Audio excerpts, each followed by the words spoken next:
ਅਸਲਾਮੁਅਲੈकुम viewers viewers एक जंगल च एक गिद्दड़ सी। वो गया शेर को तो उन्होंने कहना कि ताया तेरा कैसा लाइफ स्टाइल है, कैसा तेरा टौर है कि जो तेन भुख लगती है एक नवा ताज़ा शिकार मार के सुट लेना तो आप ढिड भर के खाना, फिर तेरा बच्चा जूठा साढ़े वर्गे कई जानवर खा के ज़िंदगी पे बसर करते आ। तो अगर तू एक मेहरबानी एक एहसान करे साढ़े ते सानू वल दस दे शिकार करन दा ते असीं तेरे जूठे नूं तेरे बचे हुए नूं उडीकने आ, असीं आप ही शिकार करके खा लिया करिए। सानू ये आर्ट है, हुनर ते दे तेरी मेहरबानी। शेर कहंदे कि सबब नाल तू आया ते मेरा भी शिकार दा ही टाइम है, ते इत्थे बैठ जा ते वेख मैं किवें शिकार करना, ते उंज तू ही शिकार करके अपने बच्चों नूं खवा लिया करी। गिद्दड़ बैठ जांदा है। इस तरह शेर निगाह भर के वेखदा, वो दूरों वेखदा कोई हिरनियां दी डार आ रही सी। वो इंज ना घात लगा के एक झाड़ी पिछे बैठ जांदा इंज। ते थोड़ी देर बाद कहंदा उधरों डार जिहड़ी सी हिरनां दी लागे लागे आ रही सी, जो दी जूह च ओहदी रेंज विच आ रही सी।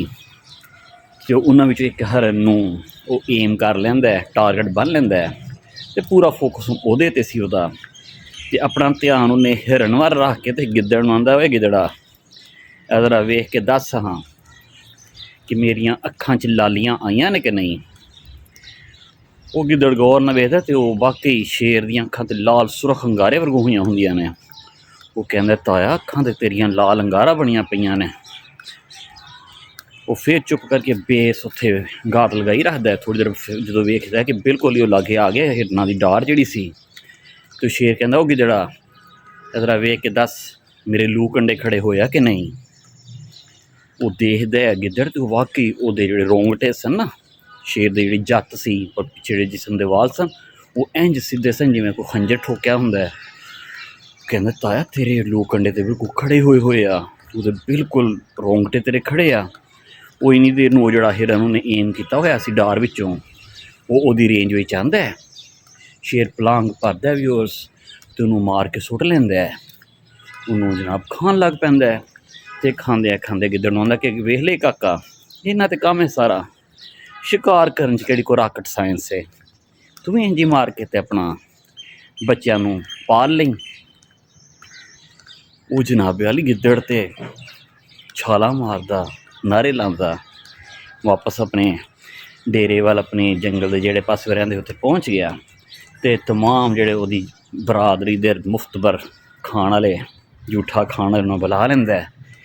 ते कहना, गल सुन लो सारे, हुण सानूं शेर दा इंतज़ार करन दी लोड़ नहीं पैनी कि असीं ओहदा बच्चा खुच्चा जूठा खाया करिए। मैं डायरैक्ट शेर कोलों हुनर सिख के आ गया वां, ते हुण जदों आपां भुख लगे सानूं आपां आपे मार के खा लांगे। ते हुण बिल्कुल फिक्र नहीं करनी, आपां सीधा डायरैक्ट शेर दे शगिर्दी च इलम हासल करके आ गए हाँ। वो भी और सो सारे फिर अगले डंग को 12 घंटे बाद उन्होंने भुख लगी, दूसरे जानवरों भी इनू भी ते दुआले हो गए सारे गिद्दड़ के, चल दस भी हुण कोई शिकार करके आप भी खा, भुख लगी कितना टाइम तो हो गया शेर का बच्चा खा के, ते नवा कर सू शेर शिकार मार के खाइए। तो कहने लै गल ही कोनी, अज तो मैं तुहानूं अपना हुनर विखाना जिहड़ा मैं डायरैक्ट शेर को सीखिया सी। इस तरह ही एक झाड़ी पिछे खलो जाता है। वो देखता कि दूरों इस तरह एक डार हिरना दी आ रही सी, तो इस तरह घात लगा के बैठ जाता है। तो उन्होंने एक मुफ्तबर जिहड़ा सी ना, माड़ा जिहा पुराना जिहा गिद्दड़, उन्होंने कहता है कि ओए काका, हाँ जी वेख के दस जरा मेरी अखां च लालियां उतरियां ने। वो गिद्दड़ पुराना शेरां दा मारा शिकार खांदा सी जूठा बच्चा।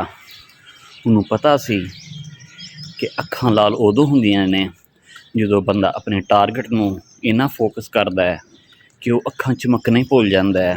उन्होंने पता सी शेर जो शिकार ते बहिंदे ने, वो भुख दे हत्थों सिर्फ मजबूर होकर नहीं करते, वो अपनी अनख लई, अपने इमेज लई भी करते आ।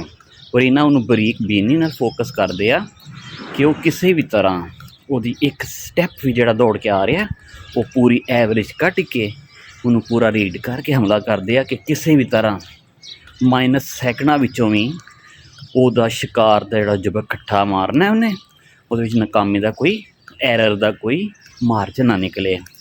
ਉਹਨੇ ਇੱਧਰ ਵੇਖਿਆ ਗਿੱਦੜ ਦੀਆਂ ਅੱਖਾਂ ਬਿਲਕੁਲ ਸਾਫ਼ ਸੁਥਰੀਆਂ ਚਮਕੀਲੀਆਂ ਸਨ। ਉਹਨੇ ਕਿਹਾ ਗਿੱਦੜ ਤੇ ਸ਼ਾਮ ਤੱਕ ਬੈਠਾ ਰਿਹਾ, ਇਸ ਕੰਬਖ ਦੀਆਂ ਤੇ ਅੱਖਾਂ ਲਾਲ ਹੋਈਆਂ ਕੋਈ ਨਹੀਂ। ਅਤੇ ਉਹਨੇ ਉਂਝ ਜੋਰਾ ਕਹਿ ਤਾ, ਝੂਠਾ ਹੀ ਕਹਿ ਤਾ ਕਿ ਆਹੋ ਆਹੋ ਅੱਖਾਂ ਤੇਰੀਆਂ ਬਥੇਰੀਆਂ ਲਾਲ ਹੋ ਗਈਆਂ ਨੇ। ਥੋੜ੍ਹੀ ਦੇਰ ਫਿਰ ਜਦੋਂ ਮਜ਼ੀਦ ਉਹ ਡਰ ਲੱਗ ਆਉਂਦੀ ਹੈ ਅਤੇ ਗਿੱਦੜ ਕਹਿੰਦਾ ਉਹ ਕਾਕਾ ਵੇਖ ਕੇ ਦੱਸ ਮੇਰੇ ਲੂ ਕੰਡੇ ਖੜੇ ਹੋਏ ਆ ਕਿ ਨਹੀਂ। ਉਹ ਉਸ ਗਿੱਦੜ ਨੂੰ ਇਹ ਵੀ ਪਤਾ ਸੀ ਕਿ ਰੂੰਗਟੇ ਔਰ ਲੂ ਕੰਡੇ 'ਤੇ ਖੜੇ ਉਦੋਂ ਹੁੰਦੇ ਨੇ ਜਦੋਂ ਇਨਸਾਨ ਆਪਣੀ ਸਾਰੀ ਤਵਾਨਾਈਆਂ ਜਿਹੜੀਆਂ ਹੁੰਦੀਆਂ ਨੇ ਉਹ ਸ਼ਿਕਾਰ ਵਿੱਚ ਮੁਲਵਸ ਕਰ ਦਿੰਦਾ ਹੈ ਔਰ ਆਪਣਾ ਟਾਰਗੇਟ, ਆਪਣੇ ਏਮ ਜਿਹੜਾ ਕੀਤਾ ਹੁੰਦਾ ਉਹਨੂੰ ਕਿਸੇ ਤਰ੍ਹਾਂ ਵੀ ਉਹ ਨਾਕਾਮੀ ਵਾਲੇ ਪਾਸੇ ਸੋਚ ਤੋਂ ਨਾ ਰੱਖਦਾ ਹੋਵੇ। ਉਹ ਆਪਣੀ ਜਿਸਮੀ ਸਾਰੀ ਤਵਾਨਾਈਆਂ ਸ਼ਿਕਾਰ 'ਚ ਮੁਲਵਸ ਕਰ ਛੱਡਦਾ ਕਿ ਕਿਸੇ ਤਰ੍ਹਾਂ ਸ਼ਿਕਾਰ ਬਚ ਕੇ ਨਾ ਜਾਏ, ਕਿ ਲੋਕ ਥੂ ਥੂ ਕਰਨਗੇ ਕਿ ਯਾਰ ਤੈਨੂੰ ਕੀ ਫਾਇਦਾ ਹੋਇਆ, ਇਹਨੇ ਬੰਦੇ ਹੋ ਕੇ ਸਾਨੂੰ ਬਿਸਤ ਕਰਾਇਆ ਹੀ। ਉਹਨੇ ਵੇਖਿਆ ਕਿ ਰੌਂਗਟੇ ਅਤੇ ਗੈਰਤ ਵਾਲੇ ਅਤੇ ਸ਼ਰਮਾਂ ਵਾਲਿਆਂ 'ਤੇ ਖੜੇ ਹੁੰਦੇ ਨੇ, ਇਹਦੇ 'ਤੇ ਸ਼ਾਮ ਤੱਕ ਵੀ ਨਹੀਂ ਖੜੇ ਹੁੰਦੇ। ਉਹਨੇ ਉਂਝ ਹੀ ਕਹਿ ਕਿ ਜਾ ਸੋਹਣੇ ਲੂ ਕੰਡੇ ਖੜੇ ਹੋ ਗਿਆ। ਇੰਨੀ ਦੇਰ ਨੂੰ ਉਹ ਜਿਹੜਾ ਸੀ ਸ਼ਿਕਾਰ ਲਾਗੇ ਆ ਗਿਆ। ਗਿੱਦੜ ਨੇ ਦੌੜ ਲਾਈ, ਉਹ ਕੋ ਕਿੱਲਾ ਦੌੜਿਆ, ਸ਼ਿਕਾਰ ਭੱਜ ਗਿਆ। ਇਹ ਢਿੱਲਾ ਢਿੱਲਾ ਸਿਰ ਸੁੱਟ ਕੇ ਵਾਪਸ ਪਿਆ ਆਉਂਦਾ ਸੀ। ਦੂਰ ਦਰਖਤ ਥੱਲੇ ਸਾਰੇ ਮੁਫਤਬਰ ਗਿੱਦੜ ਖਲੋਤੇ ਸਨ। ਹੁਣ ਇਹ ਸੋਚਣਾ ਕਿ ਬੜੀ ਬਿਸਤੀ ਹੈ, ਮਾੜਾ ਮਾੜਾ ਉਹਨਾਂ ਵੱਲ ਤੁਰੀ ਜਾਏ ਅਤੇ ਸੋਚੀ ਜਾਏ ਕੀ ਬਹਾਨਾ ਲਾਉਣਾ।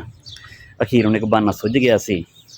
ਔਰ ਜਦੋਂ ਗਿੱਦੜ ਉਹਨਾਂ ਦੇ ਕੋਲ ਪਹੁੰਚਿਆ ਅਤੇ ਆਂਦਾ ਨਾ ਕੋਈ ਅੱਖਾਂ 'ਚ ਲਾਲੀ ਆਈ ਸੀ, ਨਾ ਹੀ ਕੋਈ ਲੂ ਕੰਡੇ ਖੜੇ ਹੋਏ ਸਨ, ਮੇਰੇ ਮਸ਼ੀਰ ਹੀ ਗਲਤ ਸਨ। ਉਹਨਾਂ ਮੈਨੂੰ ਕੱਚੀ ਅੱਖੀ ਦੜਾ ਦਿੱਤਾ।